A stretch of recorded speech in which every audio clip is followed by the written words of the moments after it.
You're listening to Wrestling Changed My Life, presented by Spartan Combat. Here we go. And I remember the crowd. I never, ever heard the crowd in my life when I wrestled. It was almost like weird, like you're kind of in this like trance. It's like you're in your bubble. And wrestlers know this feeling. And I'll never forget that I actually heard the crowd. Like I remember literally like saying, whoa, that like I'm hearing, I heard voices. He's stalling, about me. And I was pissed because I'm not stalling. And I was like thinking that the ref was going to like listen to these people. And it was the first time ever I heard things like that around me. We can endure anything and adapt and pivot and change. Wrestling gave us that ability. I would say nothing in life has impacted me more than the things wrestling has taught me in terms of self-reflection, resilience. Toughness. Some guys have it, some guys don't. Adversity, 100%. How to pick myself up and be a man after I failed. And everything that has shaped my life and where I'm at today would not be there without the values and basically the lessons I've learned through the sport of wrestling. For me, wrestling saved my life because it allowed me to focus and channel my energy. We're fortunate if you wrestle, because if you wrestle, natural talent helps, but it's 5% of the ingredient. It pales in comparison to heart and technique and effort. It humbled me, taught me humility. Nothing can humble you more than wrestling. I think it's the learning to adapt, right? You learn how to adapt, you learn how to solve problems. If I look back at my time I spent wrestling, if it gave me one thing more than anything else, it's mental toughness. Wrestling fans, it's a glorious day to be alive. You're listening to Wrestling Changed My Life. This is your host, Ryan Warner.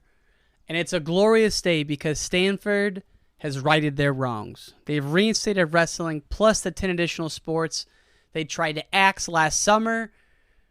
I couldn't be more happy about this. It's huge for the wrestling world. Stanford is not only a top 15, top 20, top 10 team, they're also a bellwether program on the West Coast, and we need them in the sport. So it's a fantastic day. I couldn't believe the news when I saw it, but Stanford has reinstated wrestling. God bless. Our guest today is a New York legend, Nick Garone, broadcaster. He just broadcasted the Olympic trials with John W. Smith. He was an All-American at Old Dominion in 1991 and a New York State champion before that. In this episode, we take you back to Long Island in the 80s, a wrestling hotbed, and then we move through Nick's career. And he is kind of a pioneer in the wrestling business world and is now working with Spartan Combat. Fan of the week goes to my man, Lax12098. Thank you so much for your review. Folks, I got to say, I was perusing through some of the reviews yesterday, and I'm really touched by all the kind words that people have shared. So thank you for that. Lax, thanks for your review, my friend. And that's it, folks. Let's get to the interview with Nick Garone. Dude, let's just get into this. I've been researching Suffolk County League One that. I'm from Chicago, so that all doesn't mean a lot to me, but I'm excited to get into it because I was reading about some old stories of back in the day. So if you're ready, we'll go right into it, Mr. Garone. You got it, buddy. Coming from Suffolk County in New York, one of the hotbeds of wrestling around the country. We have such an incredible list and roster of incredible wrestlers that have done amazing things on the college level and some international stuff. But it was a great place to grow up if you're a wrestler. Jesse Jansen, that's his area, right? Yep. Jesse is like 15 minutes away from me. Yeah. You also have Kerry McCoy. You have Pete Yazzo. There's so many people. I wish I had a list. I wish I knew that you were going to ask that question because there's probably about 30 for Carl Adams. There's like probably 30, 40 major wrestling figures, that have done incredible things in the sport right from Long Island. Is Tom Ryan from that part of the state? Yeah, another Long Island guy. Yeah. I figured you went to Syracuse with him, right? Yeah, went to Syracuse with Tommy. And then we both transferred out my senior year, his junior year. And what an incredible inspiration Tommy was to me, even at a young age. Tom Ryan, now everybody knows him as the Ohio State coach and all the accolades and the great things that he's done in that program, coach of the year, national championship. But one of the things you don't know is when he was 18, 19 years old, he was the guy grabbing me at 11 o'clock at night and saying, hey, let's go for a drill. And I'd be like, this guy's out of his mind. And, me being the guy that I am, not the person that would initiate it, I would never say no. I would be like, all right, come on, let's go. Even though I thought he was crazy, but just an incredible motivator, and not surprised that he's had incredible and tremendous success at the college level in coaching. He's one of those guys you just love being around. And when you leave, you're like, I want to be a better guy because I just hung out with Tom Ryan, 100%. He is his attitude and the way he presents himself is infectious in regards to a positive attitude. The kids at Wrestle for him want to win for him. When you want to win for a coach, it's such an added thing. You always want to win for yourself. You always want to win, but when you want to win for your coach, that even takes your game to a whole nother level. I remember having Grace Simons in my corner, and Gene Mills, had some great coaches in my corner. And, when you're out there, you feel like you have an extra 2-point lead because you got those guys in your corner and you want to win for them. And it's an incredible feeling, Yeah, I know exactly what you mean. And it's so crazy that you and Tom Ryan, 91, you were an All-American, but then a weight class up, he has a burner with Pat Smith. Yeah. Could have won it easy. But yeah, man, those are, we're getting ahead of ourselves, but let me start with this one. Yeah. 6th grade. What's the Garone household like when you start wrestling? Mom, dad, brothers, where'd you guys grow up?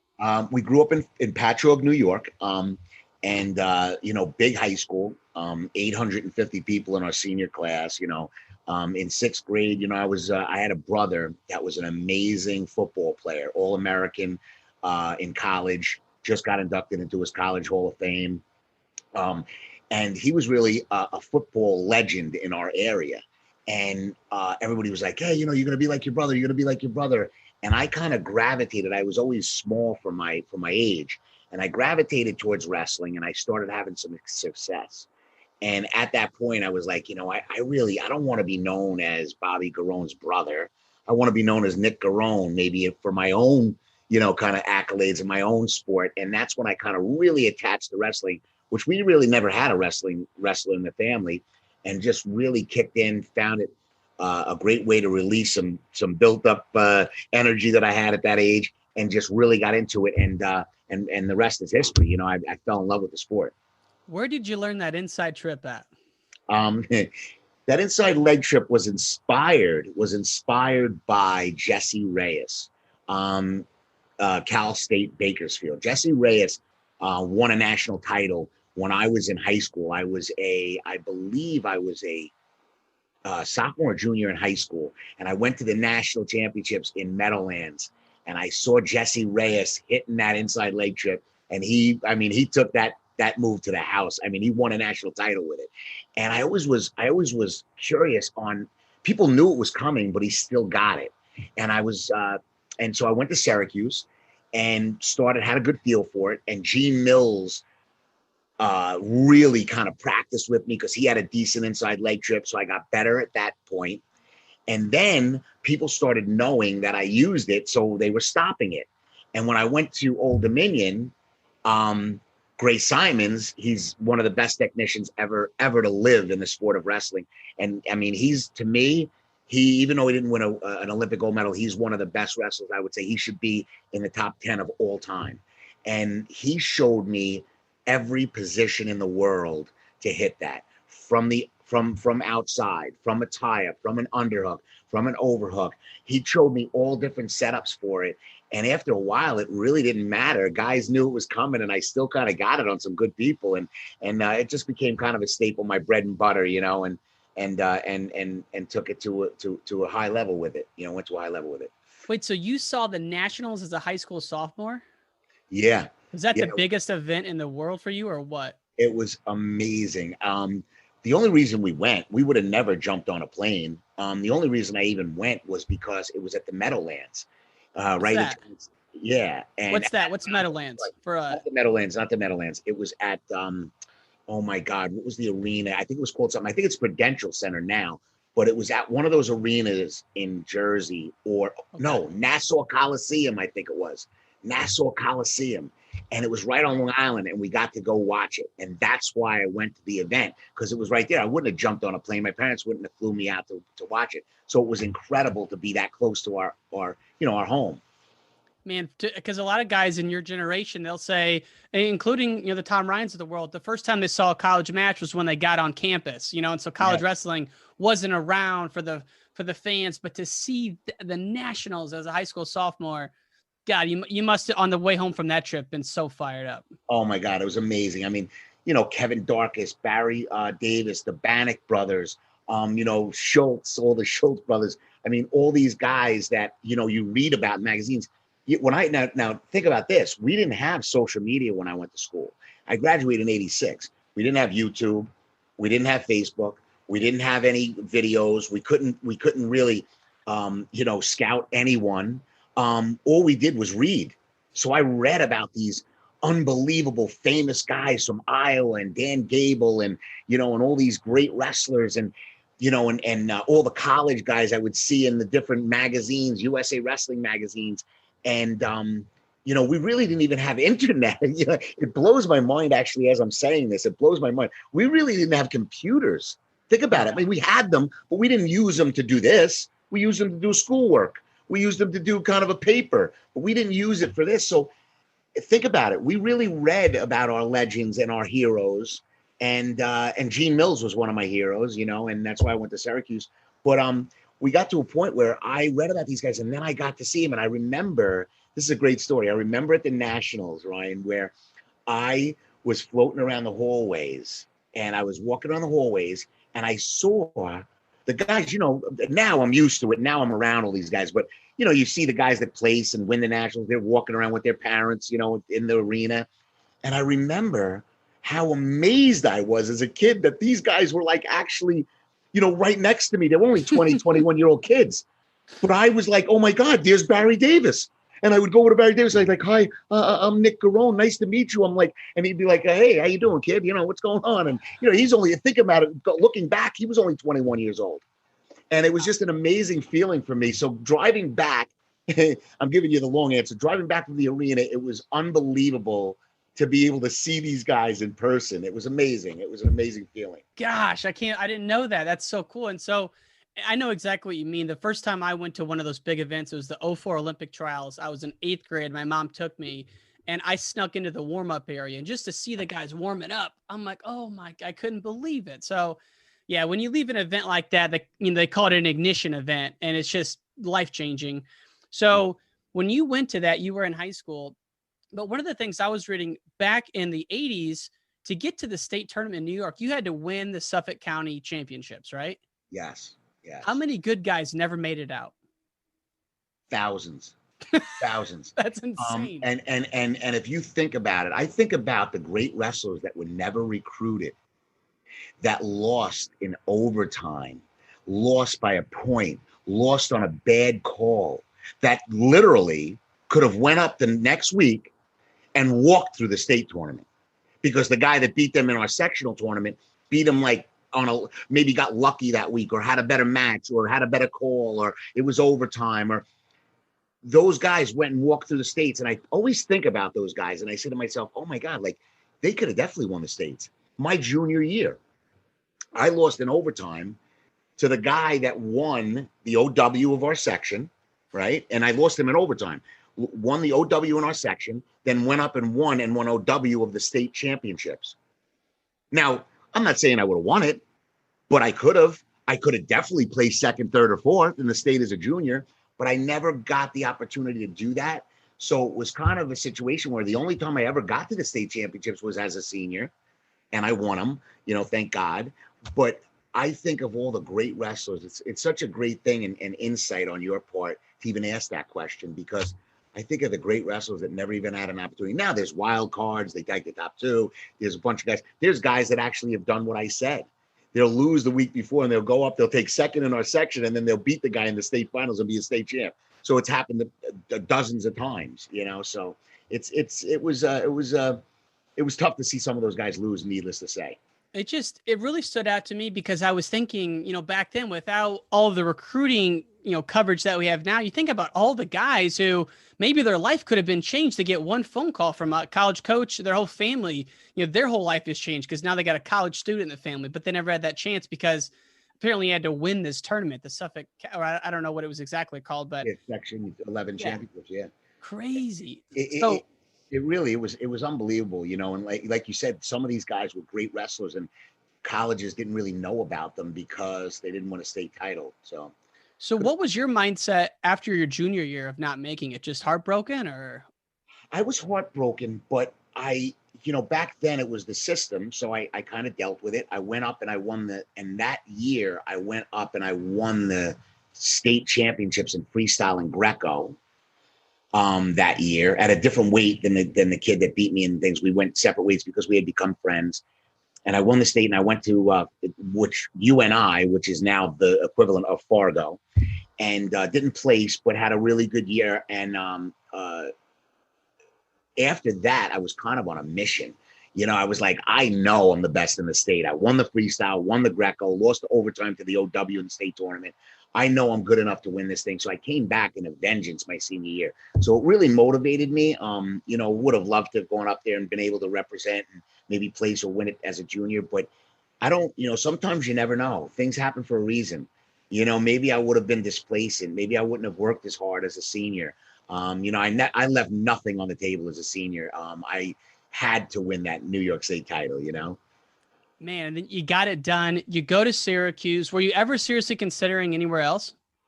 I was actually in a lot of talks who I really loved. At the time, I loved Stan Abel, and we had some great conversations back then. And, he was at Oklahoma, Sooners. And also I was considering Lehigh. They were kind of a big powerhouse at the time. And so those were two things. But Gene Mills was my idol, and Gene was at Syracuse, and Gene kind of really, in a way, we laugh about it now. He kind of ruined my recruiting for me because he was telling everybody, oh, don't even go after him. He's definitely coming to Syracuse. He's my boy. Man.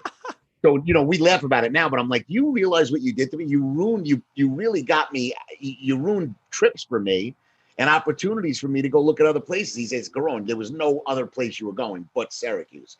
So, so it was kind of a situation where, yes, I was leaning towards there, but had some conversation, UNC with Bill Lamb at the time, great coach, great program. So a couple of different schools, but Syracuse was the school because of Gene. And when you got there, were you and Tom Ryan the same class, or was his brother already there? His brother was already there, and he was a year younger than us. And then when I became a sophomore, at the end of my freshman year, Tom was being recruited, and we had been rivals in high school, myself and Tom. Okay. We wrestled the same weight, and in the state championships, his junior, my senior year. And I beat Tom in like a barn burner. Beat Tom Ryan in a barn burner, and I went to him and I said, listen, Tommy, I know that we've had our issues. I know that you really, don't like me because we wrestled each other. And, you basically were the best guy in the state that year.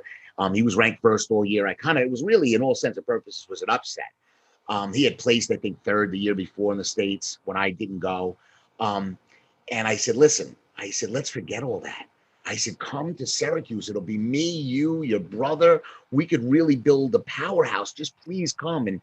And so I kind of convinced him to come, and he came, and we had a couple of really good, solid years. We were top, 10 program, top 10 program for a couple of years. It's so funny you say that because I'm connecting dots now. I last interviewed Tom Ryan like a year and a half ago, and he talked about that upset, and I never knew who it was until you just said it there. That was you. Yeah. Holy smokes. Tom, literally, I remember that match. There's certain matches that stick out in your head so vividly. And that match I remember so vividly because Tom, I beat him 3-2. It was 2-2 with like 10 or 11 seconds left. And I got out to beat him. But Tom had my leg up in the air probably about 3 minutes out of 6 minutes. He got in on my leg, and I just had a wrist and an overhook. And I just somehow, he did not finish on me like 4, 5, 6 times. And, like 15, 20, 30 seconds, me fighting, and he didn't finish on me. And it came down to the third period where I was down. It was 2-2. and got out and beat him literally with 10 seconds left, you know, kind of circled up, beat him 3-2 at the end of the match. And it was one of those deals where I really, looking back, was like, I just won the state title.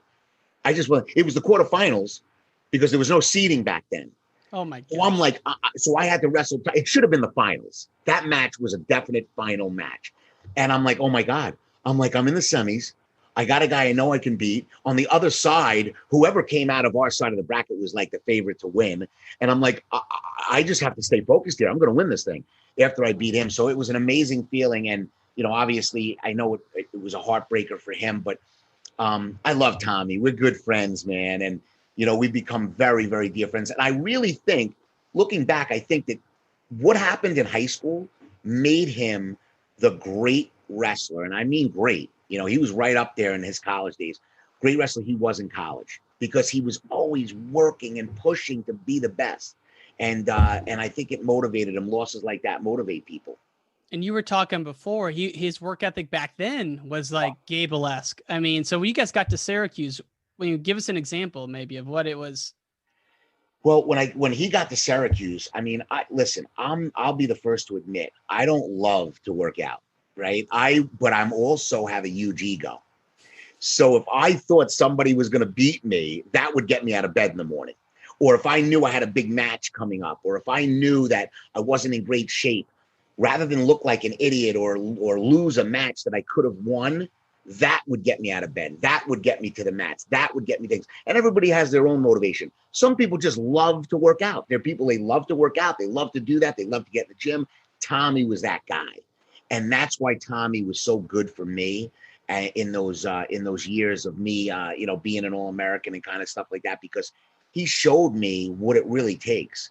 And he made me a more mentally tough person. He made me he gave me a very, very good core belief of how working out and training and preparing yourself was so important, you know, to be successful. And that's why I look at him as a college coach and I'm like, I get it, man. I get it why guys are drawn to him and college kids do great under his tutelage. Yeah, he's had so many of those moments where at the time it was a huge disappointment, like, you know, not beating Pat Smith or that match with you. And it turns out, you know, everything's meant, you know, everything happens for a reason, as you said earlier. Yeah. Let me ask you this. Why did you transfer out of Syracuse?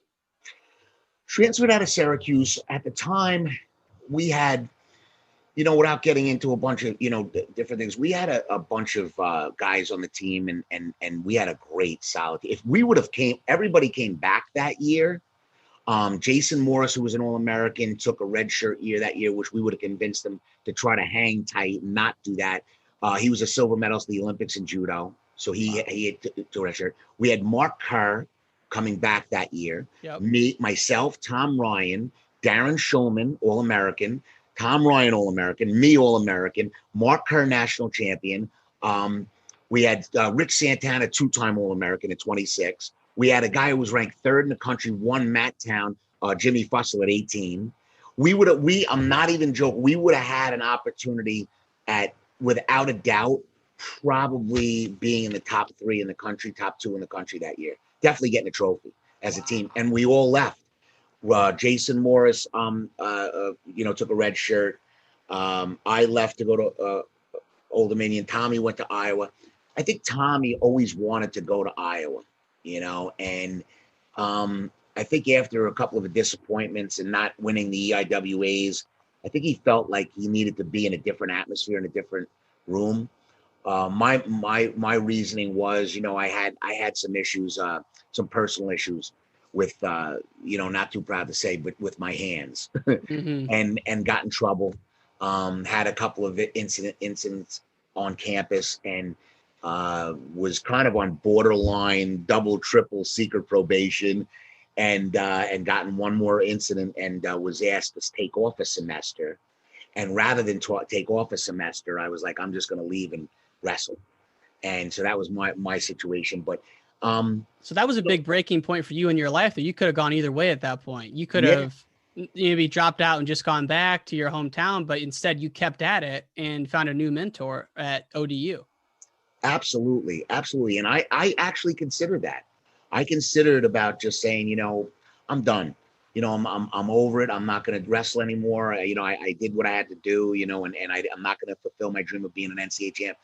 But the one motivating thing is I went to the year before that, I had beaten 3 All-Americans. I beat Charles Waters from Cornell, who took 4th. I forget the kid's name from Indiana. He had taken 6th.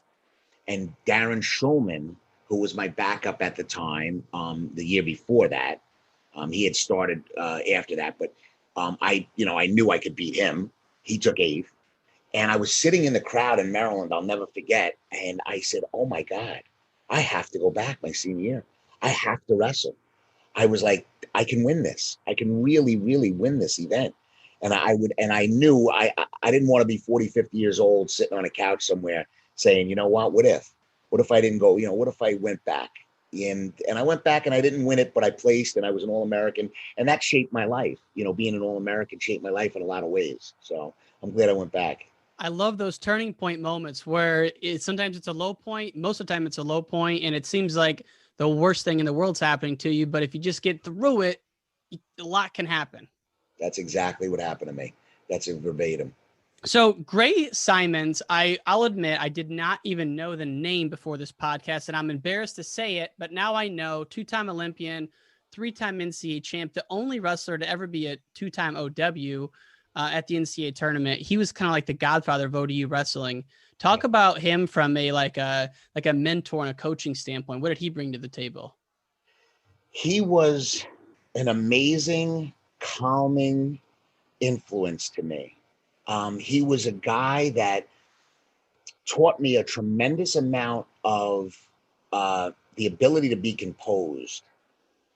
And that made me grow significantly as a wrestler. And I was very composed after I was with him. He was also a guy that handled each particular wrestler different. I was a guy that if I didn't work out, I would be nervous. I would be like, oh my God, I didn't work out, or blah, blah, blah. And he was the type of guy that he always added positivity to everything. He would say, well, you wrestled 5 matches this weekend in a tournament. And I'd be like, well, yeah, but I didn't practice yesterday. He's like, so what? Or I would be practicing too much. And he would say, you're not allowed to come to practice today. And I'm like, what are you talking about? And he'd be like, listen, you've been lifting, swimming, practicing, drilling. You're coming at night. You're lifting. He's like, I want you to take a day or 2 off. And I'd be like, what? And he'd be like, you need to take a day off. And those types of things showed me so much. It taught me a lot about my body, taught me a lot about how to focus. And more importantly, it showed me how to peak for the top events. There was a lot of times when I was even all the way through, never really peaked at my best. And he got me to a point where he got me a perfect balance of an ebb and flow of peaking at the right time. And he helped me so much tremendously mentally and, workout wise, and just wasn't a loud guy, so you had to sit back and you had to really listen to him. It wasn't a guy screaming all the time where you were like, okay, yeah, he's just yelling again. He's one of these guys. He's a yeller. He's trying to get me motivated by getting in my face. I respected him so much because he didn't do that. He was a guy that put his arm around me and said, hey, listen, this is what we need to do. And those guys, I was a type of guy. Some guys, you need to grab them by the shirt and say, hey, listen, get your ass in gear and get going. Mm-hmm. I was the type of guy that needed the arm around the shoulder. The guy that said, hey, Nick, man, we're going to do this. We're going to make it work. And then I would go through a brick wall. I would go through a fire for that person. And he got me, and he really did a tremendous amount for me, not just for wrestling, but also for me as a man and as a person, and dedication and things like that. Just an amazing man. I love him. I love Gray Simons. I'm upset that I don't get to speak to him all the time. I wish I could speak to him and see him more. How crushing was it when ODU dropped the program last year under the veil of the night? People forget it even was dropped. I feel like it happened so quick, Yeah, it was disgusting the way the administration did that. It was absolutely, I was repulsed by the administration, the way they handled that issue. They didn't even give them, usually people that are stand-up people that have empathy and have some kind of love for any kind of student athlete would have at least said, hey guys, listen, we're in trouble here. We gotta, we got some commitments. We have XYZ. We need to do this, or we're thinking about dropping the program. No, none of that. No warning. No, I spoke even to Steve Martin about it. He's like, it just literally happened within 2 weeks, and they just cut the program. They didn't give anybody an opportunity. There's a lot of alumni in that Chesapeake area, and a lot of people nationally that would have helped financially to keep that program going. And they didn't even give us an opportunity. So for that, shame on them. Shame on the administration, the AD, and the athletic department for what they did. And the one thing that really hurt me the most, and it's a personal thing, is all the All-Americans that went there, we had our plaques up that were in the athletic hall as All-Americans for that school. We wore their uniform. We wore their logos. And when they dropped the program, they took our plaques off the wall and they sent them back to us, which is absolutely, unreal to me. That's disgusting. It's disgusting. And it was like we never existed. It's like we never existed. There's programs that have dropped in the past, but you at least honor the people that were there and competed and became an All-American and brought notoriety to the school and worked hard and through blood, sweat, and tears, really put it all on the line, and they sent us back our plaques. It was just like not only were we dropping the program, not only did we do this in the dead of night, but we're also going to just completely shit on you and like you never existed. And I spoke to a lot of other guys that had placed, same thing. They all got their plaques back, and it was just disgusting, man. It really was disheartening. The thing I don't understand about when these programs are dropped, it seems like they don't have the decency to consult their business partners, i.e. the coaches, and say, hey, we have a budget shortfall. How can we make this up? And 9 times out of 10, the wrestling community steps up, just like they did for Stanford. And I don't know if you saw, but just an hour ago, they reinstated the program at Stanford. No, I didn't. All 11 sports are reinstated. Oh my God, that's amazing. But it just goes to show if these programs would just say, hey, yeah, amazing, right? It's just like, where's the decency of just coming out and saying, hey, we're having some problems. Let's talk about it. Let's go back to your senior year, though, because that's when the All-American happened. And, anytime there's a Nationals in Iowa City, it's awesome. 1991, Iowa had the dream team. And so I'm sure Carver was going crazy. What's your fondest memory of that 91 Nationals?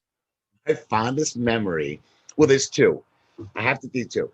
I remember wrestling the first day when I lost, right? I was so upset. I lost by a point to Whitman, and thought I was a lot better than him. Great guy, by the way. I know him, and great guy, but I thought I was a lot better than him. Kept it too close, lost at the end. And I was so upset, and I remember there was like about 20 seconds left on the clock. I was down by a point against a kid from Oklahoma, and I got in on a pop and post position, and he had my ankles, and I remember looking over at Gray Simons and his face, and he was just like, and the clock was ticking. I was actually looking at the clock. It's 9 seconds left.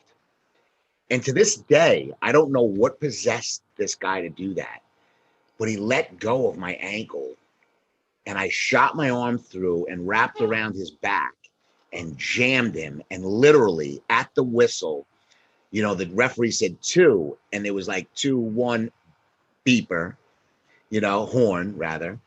And I beat him 10-9 in like the last 3 seconds. And I remember Gray Simons' face, like he was like this. He was like, because he thought I was out. He thought I was done. It would have been my second loss. And then I went on to beat everybody by a point or overtime. It's like every match is a bummer. Meanwhile, some of the guys that I beat, I would have teched in a dual meet. But all I was doing, I was like, I'm beating everybody point by point. I'm just going to keep winning. And that's what I did. And the second memory, which was really cool, was I wrestled Terry Steiner to go for 3rd and 4th or 5th and 6th. And it was an overtime match. And I remember the crowd. I never, ever heard the crowd in my life when I wrestled. It was almost weird, you're kind of in this trance. It's like you're in your bubble.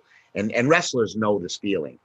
And I'll never forget that I actually heard the crowd like I remember literally like saying, whoa, that like I'm hearing, I heard voices. He's stalling, about me. And I was pissed because I'm not stalling. And I was like thinking that the ref was gonna like listen to these people. And it was the first time ever I heard things like that around me. I was like so weird. And the very next match, now I have to wrestle Chesbro to go for 5th or 6th or 7th or 8th, right? And it went from them screaming and yelling crazy shit at me to completely loving me. 40 minutes later, go yelling my name because I must have like proved myself to them because they were like, oh my God, this guy took Steiner into overtime and he's a stud, this guy from Old Dominion. And at Old Dominion at the time was like wasn't even a program really, it was like we were nowhere in sight. We weren't a top 20 program, we weren't anywhere. And the only reason I went there was because of Gray Simons, because he knew he was there, and it was like, this rule. I need to be with Gray, so I went there. But I remember the next match, I wrestled Chesbro. Now I'm wrestling an Oklahoma State guy in Iowa, and the place was going nuts. Hey, Garone, let's go, kid! And they were rooting for me. So it was such a great feeling. And I remember when I beat him, it was a big win for me, obviously. But I remember going through the tunnel at Carver Hawkeye Arena, and all the Iowa people were screaming at me, going, "Yo, way to go, ODU, way to go!" And like it was just so. It was. I remember that so vividly, and it was a great time for me. It felt great to do that. That's incredible. I love whenever there's a a real team rivalry, and back then Iowa Oklahoma State had real hatred going on between them, and it brings it out.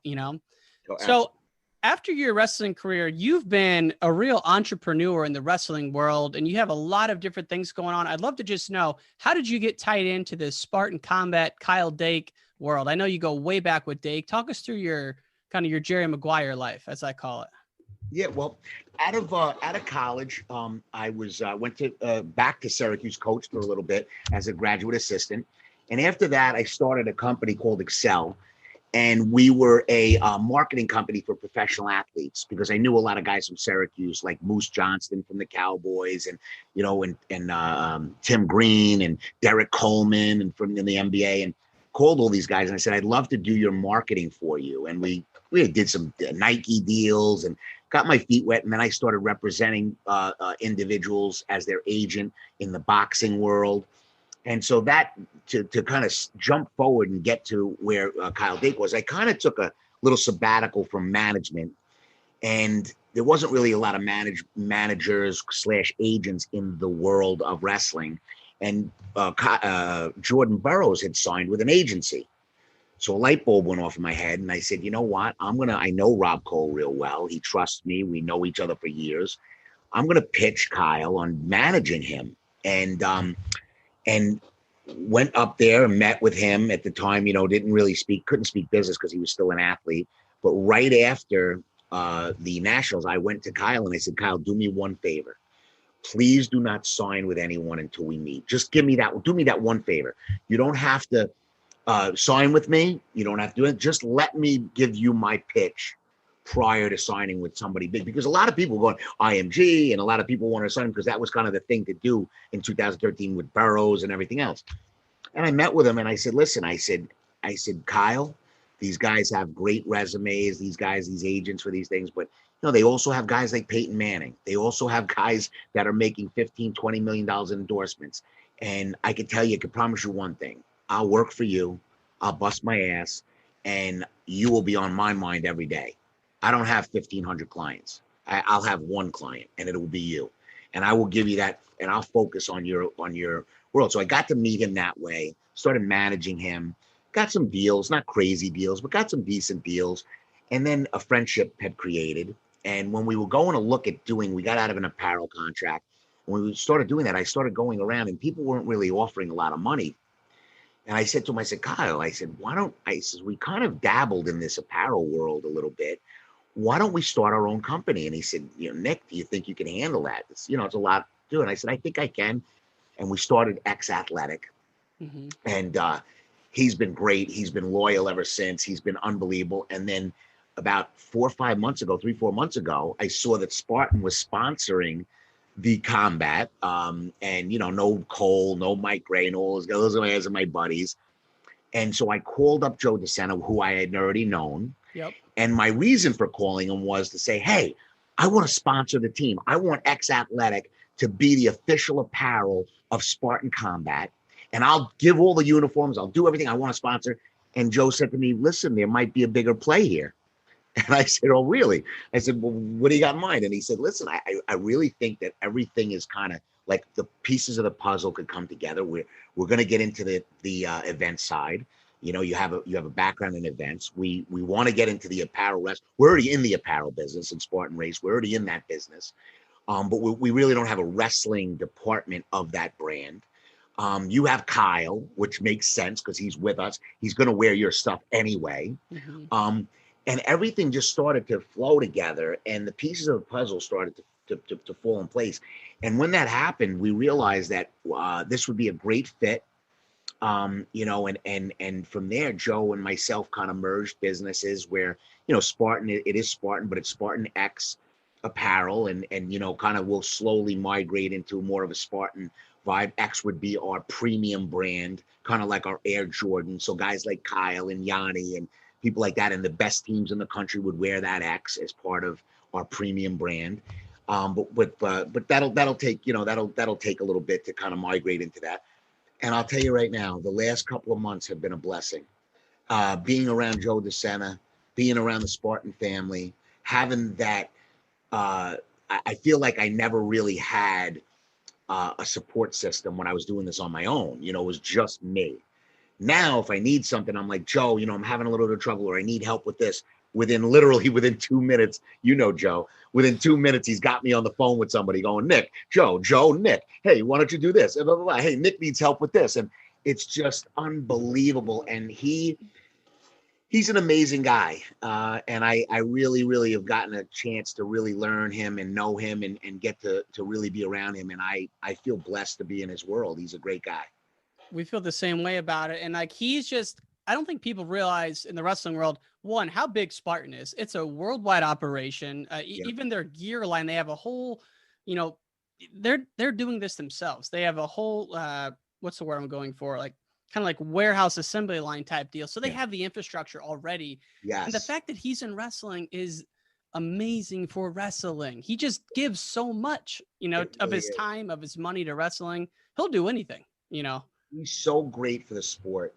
I could tell you, man, having a guy like him that really loves the sport of wrestling just makes me smile because he is so into it. He told me something about a month ago, and it made me really excited. He said to me, we were on a phone call, and we were going back and forth about a bunch of different things. And he's like, hey, I got this idea, Garone, and I got this, and we're going to do this, and we're going to bring it to this level, and we're going to blah, blah, blah.